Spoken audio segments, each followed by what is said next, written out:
Hello बच्चों, एक बार फिर से आप सभी का स्वागत है द्रोण स्कूल में।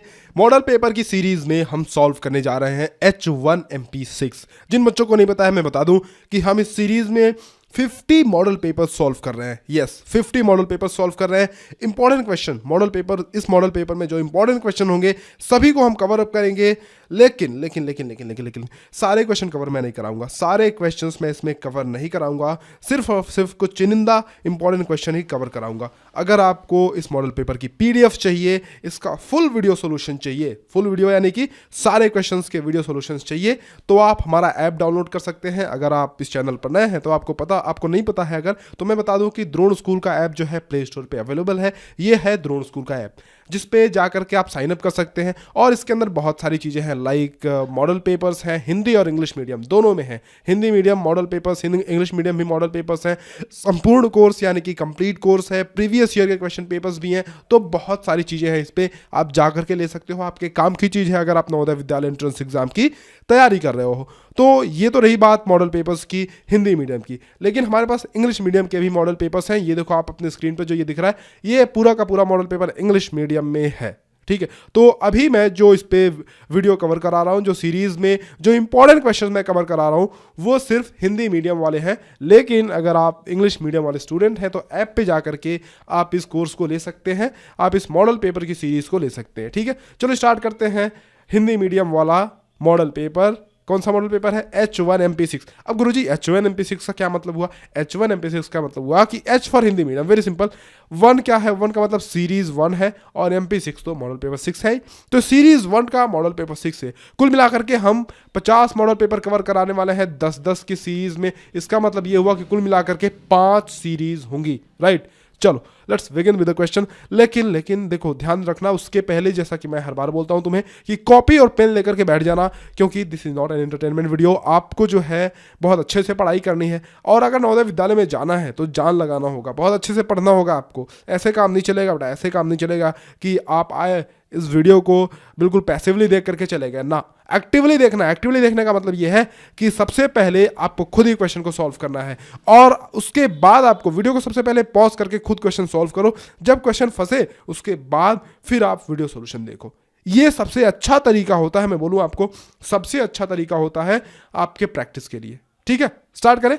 चलो भाई स्टार्ट करते हैं।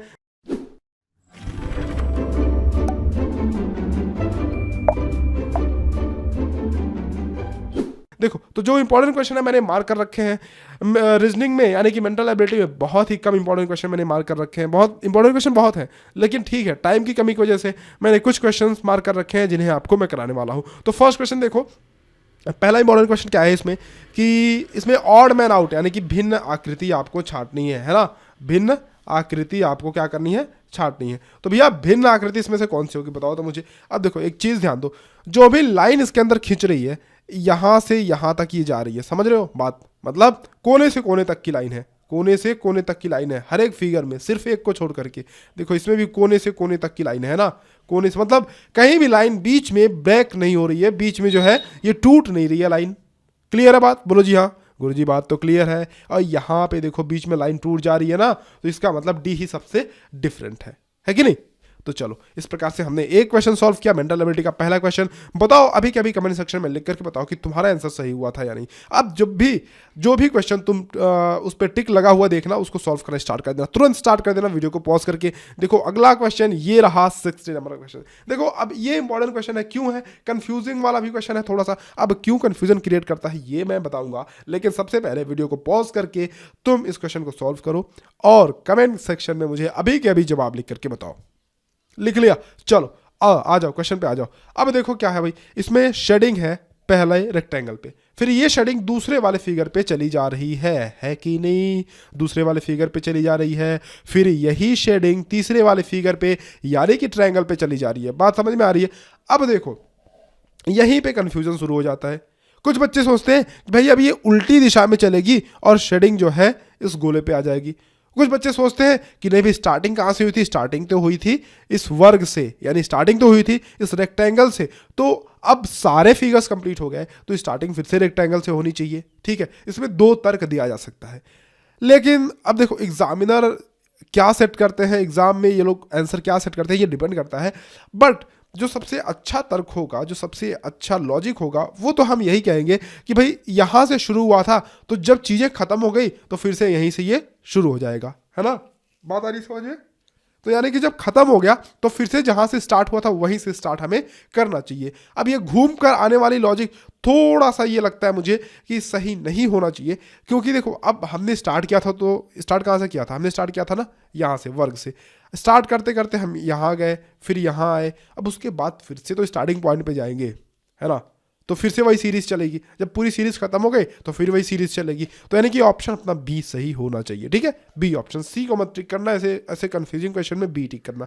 चलो आगे बढ़े, नेक्स्ट क्वेश्चन पे चलते हैं। देखो अभी तक हमने कितने क्वेश्चन कर लिए, कितने, 2 ही तो किए अभी, है ना।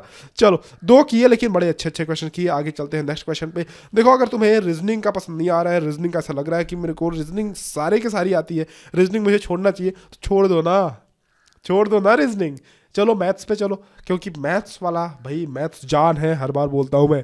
मैथ्स कर लो ना, क्या दिक्कत है, मैथ्स कर लो, मैथ्स कर लो। चलो लेकिन अभी रीजनिंग खैर हम करते हैं। जिन बच्चों को अगर रीजनिंग नहीं करना है वो आगे चल सकते हैं मैथ्स के ऊपर, ठीक है। मैथ्स जाके कर लो। अब देखो ये 27वां question, this is very very very important question, believe me, बहुत इंपॉर्टेंट क्वेश्चन है। अब क्यों इंपॉर्टेंट क्वेश्चन है, समझना, ध्यान से समझना, बात ध्यान से समझना बच्चे, क्यों इंपॉर्टेंट क्वेश्चन है। पहली बात तो इंपॉर्टेंट क्वेश्चन इसलिए है क्योंकि क्वेश्चन में अधिकतर क्या होता है कि दर्पण जो है, दर्पण प्रतिबिंब वाला क्वेश्चन है, याद है ना तुम्हें, पता है ना। देखो ये सीरीज उन्हीं बच्चों के लिए है जिनको ABCD कम से कम आती है नवोदय विद्यालय एंट्रेंस एग्जाम की, जो बिल्कुल नए नवेले बच्चे हैं, जिन्हें बिल्कुल बेसिक्स नहीं आता नवोदय विद्यालय एंट्रेंस एग्जाम के सिलेबस का, उनके लिए सीरीज नहीं है। इसलिए आप इससे परिचित होंगे ना, इससे तो आप परिचित ही होंगे कि ये फिगर, ये क्वेश्चन किस सेक्शन का है। तो मैं बताऊं आपको, ये मिरर इमेज का है। मिरर इमेज यानी कि दर्पण प्रतिबिंब। तो होता क्या है, अधिकतर क्वेश्चंस में दर्पण प्रतिबिंब दर्पण इधर की तरफ रखा होता है, लेकिन पहले इसमें डिफरेंट चीज ये है कि दर्पण नीचे की तरफ रखी हुई है। और दूसरी कंफ्यूजन वाली बात मैं अभी बताऊंगा। अब देखो इसको ट्रेस आउट कैसे करते हैं, मैंने बहुत सिंपल तरीका आपको बताया था। क्या बोला था, मैंने बोला था बेटा जब भी ऐसा क्वेश्चन आए, सबसे पहले एक लाइन या फिर कोई एक पॉइंट को ट्रेस आउट करना। देखो सबसे पहले अपन एक लाइन ट्रेस करें, तो मेरे को ये बात समझ में आ रही है भाई कि ये सीधी सी लाइन जो है वो सीधी ऐसी बनेगी, राइट। बात क्लियर है, बोलो जी गुरु जी, हाँ सही है, बात तो सही बोल रहे हो आप। अब आगे देखो, आगे क्या करना है अपन को, ध्यान से देखना। यहां से ये वाली लाइन देखो, ये वाली लाइन जो है ये तो नीचे की तरफ जाएगी क्योंकि उसमें ऊपर की तरफ जा रही है लाइन, आ रही है बात समझ में। अब उसके बाद ये वाली लाइन, इस पे ध्यान देने की जरूरत है। ये इस कोने से नहीं शुरू होगी, ये यहां से शुरू होगी। कहां से, देखो यही चीज हमें ध्यान देने की जरूरत थी। अब देखो, अब हमें इतना तो पता है कि भाई ये के सीधा ही के बनने वाला है, यानी कि उल्टा के इस तरह से के नहीं बनेगा। क्लियर है बात जी गुरु जी, क्लियर है। तो सीधा के ए है और डी है, तो हमें ए लगाना है या डी लगाना है। अब देखो यहां पे आपको कंफ्यूजन होगा, यहां पे थोड़ा देखो, यहां पे अंतर पता करना जी, अंतर यहां पे देखो, यहां पे ये बिल्कुल इस तरह से दिख रहा है, लेकिन डी वाले में क्या है, यहां पे कॉर्नर है जो कि हमें नहीं चाहिए, है कि नहीं, है ना। तो इसी तरह के कंफ्यूजन वाले क्वेश्चन आते हैं और बच्चे इसमें मार्क्स कमा देते हैं। बहुत ईमानदारी से बोलना, मैं एक दिल जरूर दूंगा अगर ईमानदारी से बोलोगे, एक हार्ट तुम्हारे कमेंट को जरूर दूंगा अगर ईमानदारी से बोलोगे। ईमानदारी से मुझे कमेंट सेक्शन में लिख करके बताओ कि तुम्हारा क्वेश्चन गलत हुआ था क्या, तुम्हारा क्वेश्चन तुमने डी आंसर पे टिक किया था क्या। ईमानदारी से मुझे क्वेश्चन में लिख करके बताओ, कमेंट सेक्शन में लिख करके बताओ। मुझे ईमानदार बच्चे बहुत पसंद है। चलो let's move to the next question. Next question क्या है, अगला क्वेश्चन देखो। नेक्स्ट क्वेश्चन क्या है भैया, 27th क्या, यस 27th हमने कर लिया, 29th। अब ये देखो कागज काटने वाला क्वेश्चन है। आप यहाँ पे निर्देश पढ़ सकते हो कि जो है एक कागज का टुकड़ा दिया गया है जिसको पंच किया जाता है, मोड़ करके पंच किया जाता है, उसके बाद फिर से खोला जाता है। तो आपको बताना है कि सबसे नजदीकी फिगर कौन सा होगा जो उस तरह से दिखेगा खोलने पर, ठीक है। चलो तो इसको जरा सबसे पहले तो स्क्रीन को पॉज करके और बताओ मुझे कि सबसे नजदीकी क्वेश्चन कौन सा होगा, सबसे नजदीकी ऑप्शन कौन सा होगा, सॉरी सबसे नजदीकी ऑप्शन। तो देखो मैं बताता हूं इसको। देखो इसमें ऐसा है ना कि सबसे पहले हमने यहां से मोड़ दिया कागज को, उसके बाद यहां से मोड़ दिया, अब एक कट हमने ये लगा दिया यहां पे। अब वही कट यहां भी आ जाएगा बेटा, वही कट सेम कट यहां भी आ जाएगा, सेम कट यहां भी आ जाएगा, क्योंकि कागज को 2 बार मोड़ करके 1/4 में ऐसे तय कर दिया गया है। और ये बात समझ में बोलो, तो इस तरह के कट्स आएंगे, यानी कि सी ऑप्शन से। अब कुछ बच्चों को कंफ्यूजन इसलिए होता है कि यहाँ पे लाइनिंग दी हुई है, लाइनिंग दी हुई है, लाइनिंग दी हुई है, तो लाइनिंग तो हमें नहीं चाहिए, है ना। लेकिन देखो होता क्या है कि हमें सबसे नज़दीकी ऑप्शन सेलेक्ट करना होता है। तो इसमें हो सकता है इन्होंने ऐसे इसलिए दे दिया हो कि लाइनिंग जो है वो जो फोल्डिंग है ना उसको दर्शा रहा है, उसको रिप्रेजेंट कर रहा है, इसलिए इन्होंने लाइनिंग दे रखी है यहाँ पे। तो एक बात समझना कि हमें जो है जो सबसे नज़दीकी ऑप्शन होता है उस पे टिक करना होता है, उस पे टिक करना होता है, ना कि हमें सबसे एकदम एक्यूरेट, कोई ज़रूरी नहीं एक्यूरेट ही हो ऑप्शन में, ठीक है, सबसे नज़दीकी ऑप्शन यानी कि सी ऑप्शन अपना सही ऑप्शन होगा।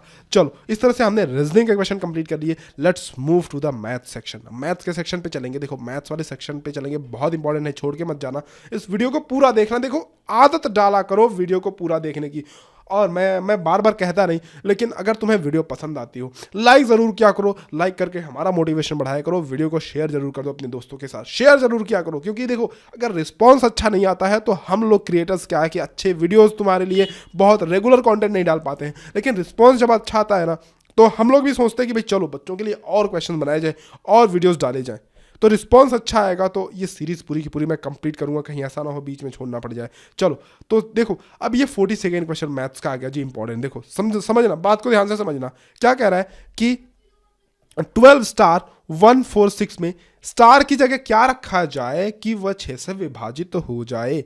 स्टार की जगह क्या रखा जाए कि वह 6 से विभाजित हो जाए। अब इसमें ये इंपॉर्टेंट क्यों है, जरा समझना एक बात कि 6 से विभाजित होने का नियम क्या है। 6 से विभाजित होने का नियम क्या है। 6 से विभाजित होने का नियम, 6 से विभाजिता का नियम, विभाज्य होने का नियम, 6 से विभाज्य का नियम, ठीक है। क्या है भाई 6 से विभाजित होने का नियम। तुम बोलोगे गुरुजी कोई संख्या अगर 2 से भी विभाजित है और 3 से भी विभाजित है तो वो 6 से विभाजित होगी। अगर नियम नहीं पता था तो रट लो, अगर कोई संख्या 2 से भी विभाजित है और 3 से विभाजित है तो वो 6 से विभाज्य होगी। अब 2 से विभाजित होने का नियम क्या है। 2 से विभाजित होने का नियम है इकाई के स्थान पे 0 हो, 2 हो, 4 हो, 6 हो, 8 हो तो वो संख्या किसी भी हालत में 2 से विभाजित होगी। अरे ये बात समझ में क्लियर? गुरुजी बात तो बिल्कुल क्लियर है, मेरे दिमाग में एकदम सीधे सीधे बात घुस रही है। चलो अब देखो, अब 12 स्टार 146 में इकाई का स्थान क्या गुरुजी 6 है। क्या 6 जो है इन सब में आता है 0 2 4 6 8? यस गुरुजी आता है, बिल्कुल आता है, क्योंकि 6 जो है 2 से विभाज्य है तो पूरी की पूरी संख्या ये 2 से विभाज्य होगी। लो जी एक मसला तो अपना हल हो गया, एक अपना मैटर तो सॉल्व हो गया कि ये संख्या जो है 2 से विभाजित है, ये हमने तय कर लिया है, ठीक है। अब हमें अगर ये पूछा जा रहा है हमसे कि क्या ये संख्या 6 से विभाजित है तो हमें बस ये जानने की ज़रूरत है कि क्या ये संख्या 3 से विभाजित है या नहीं है। अब 3 से विभाजित होने का नियम क्या गुरुजी, अगर किसी संख्या के सभी अंकों का योग, क्या बोला मैंने, सभी अंकों का योग, सभी अंकों का योग, सभी अंकों का योग जो है वो 3 से अगर विभाजित है तो आप कहोगे कि वो संख्या 3 से विभाजित है। फॉर एग्जाम्पल अगर आपके पास है 153, ठीक है, इनके सभी अंकों का योग जोड़ो तो 1 + 5 + 3 5 3 8 1 9, क्या ये 3 से, क्या ये 9 3 से विभाजित है गुरुजी? बिल्कुल विभाजित है, 3 3 के 9 होता है, 9 तो 3 से विभाजित है जी, इसमें कौन सी बड़ी बात है। तो ये अगर 9 3 से विभाजित है तो ये पूरी संख्या यानी कि 153 is also divisible by 3, right. Clear है बात? बोलो बात समझ में आ रही है गुरुजी? बात बिल्कुल समझ में आ रही है। तो ये जो है 3 से विभाजित होगी। अब देखो इसमें हमें ध्यान से देखना है कि सबसे पहले तो सभी अंकों का योग कर लो जी। 1 2 1 4 6 है ना, तो 1 + 2, स्टार को अभी छोड़ दो, स्टार को अभी छोड़ दो, +1 +4 +6 +1 +4 +6 2 1 3 3 1 4 4 8 6 14, ये क्या हो रहा है 14 हो रहा है। अब देखो जी 14 तो 6 से विभाजित, 3 से विभाजित नहीं है। अब 14 में हम अगर एक और जोड़ देते हैं बच्चा 15 आ गया, और 15 क्या है, 15 तो 3 से विभाजित है। अरे जी 15 तो 3 से विभाजित है, पर बात समझना मेरे बच्चे, बात समझना कि एक हम जोड़ रहे हैं, इसका मतलब ये है कि स्टार की जगह पे एक रख रहे हैं। देखो क्लियर होना चाहिए बात तुम्हारे दिमाग में, एक हम जोड़ रहे हैं इसका मतलब स्टार की जगह पे एक रख रहे हैं, तभी तो एक जोड़ रहे हैं, है ना।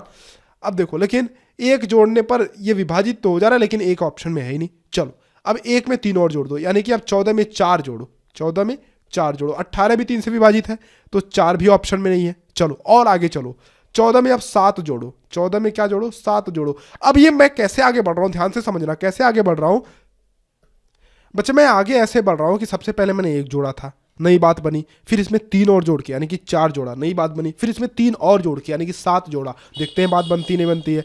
तो 7 हमने जोड़ा तो 21 आ गया, 21 भी 3 से विभाजित है, बोलो जी है कि नहीं, 21 भी 3 से विभाजित है, और 7 तो हमारे ऑप्शन में भी है, यानी कि ऑप्शन नंबर हमारा बी सही होगा, है ना। तो देखो स्टेप नंबर 1 हमें क्या करना है कि 6 से विभाजिता का नियम क्या है कि कोई संख्या अगर 2 से विभाजित हो और 3 से भी विभाजित हो तो वो संख्या 6 से विभाजित होगी। इतनी बात क्लियर है? बोलो पक्की है? ठीक है गुरुजी क्लियर है। अब 2 से विभाजित होगी तो 2 से विभाजित का नियम हमें पता है, 3 से विभाजित होगी तो 3 से विभाजित का नियम हमें पता है। स्क्रीनशॉट ले लेना, ये बहुत अच्छा क्वेश्चन है। लेकिन आगे एक और हमें अड़चन मिलती है, एक और हमारे पास रेजिस्टेंस है। अभी हम आगे इसलिए नहीं बढ़ पा रहे हैं क्योंकि जब हम एक इसमें जोड़ रहे हैं तो ये एक ऑप्शन में ही नहीं है, तो हमें आगे का सोच रहे हैं कि एक के आगे फिर हम 4 जोड़कर देखेंगे, फिर 7 जोड़कर हमने देखा तो 7 ऑप्शन में है। तो इसलिए इंपॉर्टेंट क्वेश्चन है, मार्क करना इसको। बढ़ते हैं अगले क्वेश्चन पे। मुझे कमेंट सेक्शन में लिख करके बताओ कि मुझे बहुत अच्छे से समझ में आ गया है। आगे बढ़ते हैं, अगला क्वेश्चन देखो। ये इंपॉर्टेंट क्यों है इसको मैं बताता हूँ, जरा ध्यान से समझना। बात ध्यान से समझना बच्चों। इसको जब तुम जोड़ोगे ना, मतलब इसको जब सॉल्व करोगे ना, मैंने आपको बताया है बोर्ड मास का नियम, बताया ना बोर्ड मास का नियम, बदमाश वाले नियम, BODMAS है ना, तो वो नियम याद रखना। लेकिन जब इसको तुम सॉल्व करोगे तो आपका आंसर आएगा 12.5। कितना आंसर आएगा? 12.5। और बच्चों ने 12 पॉइंट आंसर लाया, ए ऑप्शन देखा, ठप्पा लगाया, बोला गुरुजी सही है ना। मुन्ना ये सही नहीं है। देखो क्यों सही नहीं है, आपसे पूछा है भिन्नात्मक मान क्या है, तो आपको क्या बताना है? आपको भिन्न संख्याओं में यानी कि भिन्नात्मक रूप में मान बताना है। अब भिन्नात्मक रूप मतलब क्या? भिन्नात्मक रूप मतलब इस तरह से मतलब कुछ इस तरह की संख्या होनी चाहिए। मतलब जैसे 6 से 1/2, 12 से 1/2, तो 12.5 का मतलब क्या हुआ? 12 ये पूरा है और 1/2 का मतलब आधा, तो 12.5 का मतलब 12.5 यानी कि 12 सही 1/2। ऑप्शन हमारा सी सही होगा, ना कि ये। ठीक है, तो इसमें जो तुम गलती करने वाले थे वो मैंने बता दिया कि यहाँ पे गलती मत करना। अब अगला क्वेश्चन देखो, 48th क्वेश्चन। 48th क्वेश्चन क्या है कि 4 और 9 का मध्यानुपाती। जब भी गुरुजी मध्यानुपाती पूछे, आप क्या करना? अंडर रूट में उन संख्याओं का गुणा कर देना, यानी कि अंडर रूट 36 बराबर 6 है ना, तो ऑप्शन आ जाएगा आपका 6 सही होगा। मध्यानुपाती मतलब अंडर रूट में उन संख्याओं का गुणा कर देना। अंडर रूट में क्या करना? वर्गमूल निकाल लेना, उन संख्याओं का गुणा करके वर्गमूल निकाल लेना। अब वर्गमूल निकाला मैंने 2 तरीके से तुम्हें बताया हुआ है। पहला क्या है भाई? पहला है भाग विधि। कौन सा? पहला है भाग विधि, वर्गमूल निकालने का तरीका। दूसरा क्या है? दूसरा है गुणनखंड विधि। कौन सा तरीका? गुणनखंड विधि। और ये दोनों तरीके मैंने ऐप के अंदर संपूर्ण कोर्स में बहुत अच्छे से बताया है, तो उसको तुम जा करके देख लेना, ऐप के अंदर जा करके देख लेना। आगे नेक्स्ट बढ़ते हैं, अगले क्वेश्चन पे देखो। ये देखो, इसमें मैं शॉर्ट ट्रिक एक बताऊंगा, ऐसा शॉर्ट ट्रिक बताऊंगा कि शॉर्ट ट्रिक जानने के बाद तुम तो बस यही कहोगे, वाह भाई वाह, वाह भाई वाह, वाह भाई वाह, मजा ही आ गया। तो शॉर्ट ट्रिक सुनना ध्यान से। सबसे पहले क्वेश्चन को पढ़ो। रघु अगर 12 किमी प्रति घंटा की रफ्तार से घर से निकलता है तो अपने गंतव्य स्थान पर 1 घंटे पहले पहुंच जाता है। अगर 8 किमी प्रति घंटा की गति से जाता है तो 1 घंटे बाद पहुंचता है। तो उसके घर से गंतव्य के बीच की दूरी कितनी है? घर से गंतव्य के बीच की दूरी कितनी है? देखो रघु, मान लो रघु तुम्हारा ये नाम है रघु, तुम क्रिकेट ऐसे चलते चलते स्कूल जाते हो। ठीक है, अगर स्कूल जाते हो, अगर तुम 12 किमी की रफ्तार से जाते हो, 12 किलोमीटर पर आवर की रफ्तार से जाते हो, तो अगर तुम्हें पहुंचना चाहिए था 9 बजे, तुम पहुंच गए बच्चे 8 बजे। आ रही है बात समझ में? अगर अब तुमने अपना स्ट्रैटेजी चेंज कर दिया, बोला भाई पहले पहुंच जाने से कोई मतलब नहीं है, पहले पहुंच करके 1 घंटे बैठे रहो कि अब गुरुजी आए, गुरुजी आए, गुरुजी आए, गुरुजी आए, गुरुजी तो 1 घंटे लेट कर दिए। तो आपने क्या कहा कि भाई मुझे अब लेट से चलना है ना, तो आपने अपनी स्पीड चेंज करी। अब आपकी स्पीड होगी 8 किलोमीटर प्रति घंटे प्रति आवर। ठीक है, 8 किलोमीटर। तो हुआ क्या भाई, जो आपने सोचा था उसका तो उल्टा ही हो गया। 9 बजे पहुंचना था और तुम पहुंच रहे 10 बजे, और लेप पिटाई हुई, गुरुजी ने इतना मारा हाथ फूल गया तुम्हारा। तो आपको करना क्या है? देखो, आपने जब स्पीड चेंज की अपनी, तो 9 बजे पहुंचना था, आपकी रीच हुई 10 बजे। ठीक है, तो अंतर कितने का आया बेटा? ध्यान से समझना, अंतर कितने का आया? पहले आप पहुंच रहे थे 8 बजे, अब पहुंच रहे 10 बजे, अंतर कितने का आया? 2 घंटे का। क्या मैं कह सकता हूं कि 2 घंटे का अंतर आया? गुरुजी बात सही है, 2 घंटे का अंतर आया, है ना। अब शॉर्ट ट्रिक ध्यान से देखना। घर से देखो, गंतव्य के बीच की दूरी पूछ रहा है ना, उसके और गंतव्य के बीच की दूरी, यानी कि तुम्हारे और तुम्हारे स्कूल के बीच की ये दूरी पूछ रहा है कि कितनी है ना। तो देखना, ध्यान से समझना, शॉर्ट ट्रिक समझना, गुरुजी का मंत्र याद रखना कि आपको क्या करना है। जब भी दूरी पूछे ना, ऐसे सवाल में जब भी दूरी पूछे ना, तो आप क्या करना बच्चे, आप तो समय का अंतर निकाल लेना, समय का अंतर निकाल लेना। उसके बाद S1 गुणे S2 upon S1 minus S2। अब गुरुजी ये क्या बोला है? S1 माइनस S2, S1 क्या बोल रहे हो आप? समझाता हूँ बेटा, समझाता हूँ, ध्यान रखो, थोड़ा धैर्य रखो। तो समय का अंतर बेटा हमने निकाल लिया 2 घंटे। समय का अंतर कितना निकाल लिया, 2 घंटे। तो यहाँ पे हमने रखा 2, ठीक है। S1 S2 क्या है, देखो S1 S2 स्पीड है, स्पीड है, ध्यान रखना S1 S2 स्पीड है। तो पहली स्पीड 12 किलोमीटर प्रति घंटे, दूसरी स्पीड 8 किलोमीटर प्रति घंटे, यानी S1 की वैल्यू आ गई 12, S2 की वैल्यू आ गई 8। S1 की वैल्यू कितनी आ गई बच्चे, S1 की वैल्यू आ गई 12, कितनी आ गई 12, S2 की वैल्यू आ गई 8, नीचे S1 में से S2 घटाना है तो 12 में से 8 मुझे करना है, यानी कि 2 गुणे, ये देखो जी, आंसर आ रहा है, ये देखो 12 में से 8 जा 4, और ये 4 तिहाई 12, 8 3 के 24 दूने 48 किलोमीटर, और यही हमारा सही आंसर है। दूरी क्या हो गई, दूरी यानी कि डिस्टेंस बराबर 48 किलोमीटर, है ना। तो यही हमारा सही आंसर है। इस तरह से देखा कितना अच्छा शॉर्ट ट्रिक है कि आपको क्या करना है, कुछ नहीं करना जी, किसी भी लफड़े में नहीं पड़ना है। आपको तो ये करना है कि सबसे पहले समय का अंतर निकाल लेना है कि कितना समय का अंतर लग रहा है। इस तरह से आप डायग्राम बनाना, डायग्राम से क्वेश्चन बहुत अच्छे से समझ में आते हैं, बिलीव मी, बहुत अच्छे से क्वेश्चन समझ में आते हैं। जो क्वेश्चन तुम्हारा 5 मिनट में होने वाला था वो क्वेश्चन 2 मिनट में हो जाएगा अगर तुम डायग्राम का इस्तेमाल करोगे। तो डायग्राम इस तरह से बनाया करो, स्क्रीनशॉट ले लो और कमेंट सेक्शन में बताओ कि गुरुजी मुझे ये तो बहुत बेहतरीन ट्रिक लगी, मुझे इससे पहले इससे अच्छी ट्रिक दिखी ही नहीं थी। तो चलो कमेंट सेक्शन में मुझे लिख करके बताओ, और ऐसे क्वेश्चन और सॉल्व करने की कोशिश करना। मुझे कमेंट सेक्शन में लिख करके बताओ कि जब मैंने तुमसे ये वादा लिया था ना कि तुम क्या करोगे, सबसे पहले खुद सॉल्व करने की कोशिश करोगे। तो कमेंट सेक्शन में मुझे लिख करके ये बताओ कि जब तुमने खुद से सॉल्व किया था तो कितना टाइम लगा था, जब तुमने इस ट्रिक से सॉल्व किया तो कितना टाइम लगा। ये ट्रिक बेटा स्क्रीनशॉट लेकर रख लेना, नोट कर लेना, बहुत अच्छी ट्रिक है, काम आएगी एग्जाम में, समय आपका बचाएगी। Option number A is the correct option. Let's move to the next question. चलो भाई बढ़ते हैं अगले क्वेश्चन पे। अगला क्वेश्चन कहाँ है, कहाँ छुपे हो तुम। अगला क्वेश्चन, ये रहा अगला क्वेश्चन। अब ये देखो, इस क्वेश्चन को देखो, मैं हर एक क्वेश्चन को सॉल्व करने की अलग अलग स्ट्रैटेजीज आपको बताता हूँ ताकि आपका टाइम बचे। तो इस क्वेश्चन को सॉल्व करने के लिए आपको ऑप्शन से चेक करना है। ध्यान से देखना, कह रहा है किसी वस्तु को 56 में बेचने पर उतना ही प्रतिशत का लाभ होता है जितना कि क्रय मूल्य है। सिंपल सा, मैं सिंपल भाषा में समझा रहा हूँ, तो समझो, बात समझना। कहने का मतलब ये है कि अगर 12 रुपए की कोई वस्तु है तो इस पर 12% का लाभ भी मिल रहा है हमें। अगर 20 रुपए की वस्तु है तो 20% का लाभ मिल रहा है ना। देखो समझना, 100 रुपए की वस्तु है तो 100% का लाभ मिल रहा है, 14 रुपए की वस्तु है तो 14% का लाभ मिल रहा है, 18 रुपए की वस्तु है तो 18% का लाभ मिल रहा है। यानी कहने का मतलब यह है कि जब उस वस्तु को 56 में बेचा जा रहा है तो उतने ही प्रतिशत का लाभ उस पर मिलता है जितना कि क्रय मूल्य है। तो देखो, अगर इसको तुम तरीके से लगाओगे, ट्रेडिशनल मेथड से लगाओगे, तो आपका बहुत समय लग जाएगा और आपको क्वाड्रेटिक इक्वेशन सॉल्व करने आना भी चाहिए। एक और कॉन्सेप्ट आपको सीखना पड़ेगा, एक्स स्क्वायर वाले क्वेश्चन को कैसे सॉल्व करते हैं। तो ये तो तुम्हारे लेवल में बहुत ही पेचीदा हो जाएगा, है ना। तो मैं क्या सजेस्ट करूंगा तुम्हें कि आप ये क्या करना बच्चों, कि ऑप्शन से चेक करना। जरा देखना कि मान लो 40 में हमने खरीदा, ठीक बात है, और 40 पे 40% का लाभ मिलेगा, क्योंकि जितने रुपए में खरीद रहा है उतने परसेंट का लाभ भी उसको मिल रहा है। तो 40 में 40% का लाभ मिलेगा, तो क्या मैं कह सकता हूं कि 16 रुपए का लाभ मिल रहा है। ये बोलो जी बच्चे, सही है बात। तो लाभ बराबर 16 रुपए हो गए। 40 में खरीदा, 16 लाभ, मतलब क्या ये 56 आ गया। हाँ जी, यही तो है कि 56 आ गया। मतलब जब हमने 56 में बेचा तो हमें उतने ही प्रतिशत का लाभ हुआ जितना कि क्रय मूल्य था, है ना। तो क्रय मूल्य कितना होगा, 40 रुपया। तो इस तरह से ऑप्शन से आपको चेक करना है ऐसे क्वेश्चन में। तो है ना बच्चों, बात आ गई समझ में। आगे बढ़ते हैं नेक्स्ट क्वेश्चन में। देखो 57 क्वेश्चन क्या कहता है। 57 क्वेश्चन कहता है कि कितने वर्षों में, एक मिनट, और भी कोई क्वेश्चन बच रहा है क्या, एक लास्ट क्वेश्चन और बच रहा है। चलो जी, इसको करके फिर 2 क्वेश्चन और बचे हैं, एक ये एक इसके बाद वाला। तो पूरी वीडियो देख करके जाना, वीडियो छोड़ करके मत जाना, काम की वीडियो है। कह रहा है कि कितने वर्षों में कोई धन 15% साधारण वार्षिक ब्याज की दर से अपने का 3 गुना हो जाएगा। भाई सिंपल सा फॉर्मूला याद रखना, n-1 = RT/100। इससे इस तरह के सारे क्वेश्चन सॉल्व हो जाएंगे, कोई क्वेश्चन नहीं छूटेगा।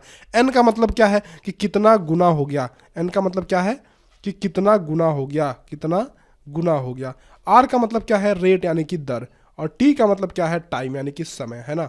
T का मतलब टाइम यानी कि समय। N का मतलब कितना गुना पूछ रहा है, 3 गुना पूछ रहा है, तो N की जगह पे 3 रख दो, 3 - 1 बराबर R की जगह पे रेट यानी कि दर कितना है, 15%। जी लो 15%। टाइम हमें नहीं पता है, टाइम ही तो हमसे पूछ रहा है कि कितने वर्षों में, तो टाइम को ऐसे ही छोड़ दो, बटे 100 कर दो, बटे कितने कर दो, 100 कर दो। अब देखो इसको जब सॉल्व करोगे बच्चों, सॉल्व करोगे तो 3 - 1 ये 2 हो जाएगा, तो 2 बराबर 15t/100 है ना। यहाँ से काट पीट लो भाई, 5 3 15 और 5 20 बार में ये जाएगा, 20 का 2 में गुणा हो जाएगा, यानी कि ये 40 और 3 का भाग हो जाएगा, 40/3 बराबर t। तो टाइम की वैल्यू आ गई 40/3, यानी कि 13 सही 1/3 वर्ष, है ना। अच्छा क्वेश्चन था ना। बस एक सिंपल सा ट्रिक याद रखना है, ये फॉर्मूला लगा देना, आ जाएगा 13 सही 1/3, यानी कि ऑप्शन अपना डी ऑप्शन सही है ना। डी ऑप्शन सही है। आगे बढ़ते हैं नेक्स्ट क्वेश्चन पे। देखो next question, and this is the last important question of this model paper. अब देखो इस मॉडल पेपर में ना बहुत अच्छे अच्छे इंपॉर्टेंट क्वेश्चन है, लेकिन टाइम की कमी की वजह से मैंने कुछ ही इंपॉर्टेंट क्वेश्चन बताए। जैसे आप सपोज करो कि ये क्वेश्चन देखो 55th, ये भी बहुत अच्छा क्वेश्चन है जी, बहुत अच्छा क्वेश्चन है 55th भी। अब इसके अलावा भी और भी बहुत सारे क्वेश्चन है, जैसे कि मान लो ये 53 वाला क्वेश्चन है। ये इसको करने के लिए आपको ये पता होना चाहिए कि 1 इंच में कितने सेंटीमीटर होते हैं, तो कुछ कुछ रटने वाली चीज़ें भी हैं। तो बहुत सारे क्वेश्चन ऐसे हैं जो इंपॉर्टेंट इसमें हैं, लेकिन उनमें से भी चुनिंदा क्वेश्चन मैंने लिए क्योंकि टाइम की कमी है। और अगर आपको पूरे के पूरे क्वेश्चन के हल चाहिए, सभी क्वेश्चन के हल चाहिए, तो आप ऐप के अंदर जा करके ले सकते हो। द्रोण स्कूल के ऐप डाउनलोड करके हमें भैया 5 स्टार की रेटिंग जरूर दे देना, ये हम आपसे रिक्वेस्ट करते हैं, क्योंकि देखो इससे हमारा मोटिवेशन बढ़ता है और आपके लिए अच्छे अच्छे कंटेंट हम लोग और ला पाते हैं। तो 5 स्टार की रेटिंग जरूर दे देना द्रोण स्कूल का ऐप इंस्टॉल करके। चलो लास्ट क्वेश्चन बचा है, सॉल्व करते हैं कि निम्न में से किस वर्ष में 366 दिन होंगे। अब आप सभी को यह बात पता होगी कि लीप ईयर में किसमें बच्चा, लीप वर्ष में कितने दिन होते हैं, लीप वर्ष में होते हैं लीप ईयर में 366 दिन, ठीक है। और बाकी नॉर्मल ईयर में कितने दिन होते हैं, 365 दिन। आ रही बात समझ में। लेकिन लीप वर्ष निकालने का तरीका क्या है, एक चीज तो आपको पता होगा कि जो साल, जो वर्ष, जो ईयर 4 से विभाजित है वो लीप वर्ष होगा, है ना। तो अब देखो, अब 2021 4 से विभाजित नहीं है, ये तो कट गया, बाकी तो सारे 4 से विभाजित हैं। अब तो भाई गाड़ी फंस गई, अब क्या करें आगे। लेकिन एक बात आपको इसमें ये समझना जरूरी है कि अगर कोई वर्ष 100 के मल्टीपल में होता है, शताब्दी होती है, जैसे 1300, 1200, 1400, 3500, 3800, अरे बात समझ में, मतलब लास्ट में डबल जीरो हो, सिंपल सी बात है, लास्ट में डबल जीरो हो, तो उसको हम 4 से नहीं, उसको हम 400 से भाग दे करके चेक करते हैं, है ना। 400 से भाग देकर चेक करते हैं। ध्यान रखना, नोट करके रख लेना ये गुरुजी का मंत्र कि जो है अगर कोई वर्ष शताब्दी में है, जैसे 100, 200, 300, 400, तो उसको हम 400 से भाग दे करके चेक करते हैं, ना कि 4 से भाग दे करके। तो 400 से अगर 3500 में भाग दोगे तो डिवाइड नहीं होगा, 1300 में भाग दोगे तो डिवाइड नहीं होगा। इसमें 4 से भाग दिया हमने, डिवाइड हो गया, क्योंकि ये शताब्दी नहीं है तो 400 से भाग नहीं देंगे, 4 से भाग देंगे, तो ऑप्शन ए हमारा सही ऑप्शन हो गया, है ना। तो इस तरह से हमने इंपॉर्टेंट क्वेश्चन किए, कितने किए हमने, 7 इंपॉर्टेंट क्वेश्चन मैथमेटिक्स में किए एंड 4 इंपॉर्टेंट क्वेश्चन रीजनिंग में किए। तो बेटा ध्यान रखना, एक बात ध्यान रखना कि द्रोण स्कूल का ऐप डाउनलोड करना ना, उसमें आपको पीडीएफ मिल जाएगी और कुछ डेमो लेक्चर्स भी है उसके अंदर, तो आप देख लेना, आपको पसंद आता नहीं आता है। वैसे डेमो तो आप यूट्यूब पे देख ही रहे हो, इंपॉर्टेंट क्वेश्चन मैं कवर अप करा ही रहा हूँ, लेकिन एक बार ऐप को डाउनलोड करके हमें आप कोर्स लेना एक बार 5 स्टार की रेटिंग जरूर दे देना, ताकि हमें इस बात की खुशी रहे कि बच्चे कम से कम बात मानते हैं। स्टोर पे आके, प्ले स्टोर पे जाना, द्रोण स्कूल सर्च करना, वहां पे रेट का ऑप्शन आएगा, 5 स्टार की रेटिंग अभी के अभी जा करके, वीडियो खत्म करते तुरंत जा करके 5 स्टार की हमें रेटिंग दे दो, ऐप इंस्टॉल कर लो, और चैनल पे नए हो तो सब्सक्राइब जरूर कर लेना, दोस्तों के साथ वीडियो शेयर कर देना। चलो फिर आप लोगों से मिलेंगे अगले लेक्चर में एक नए मॉडल पेपर के साथ, तब तक के लिए अलविदा, धन्यवाद।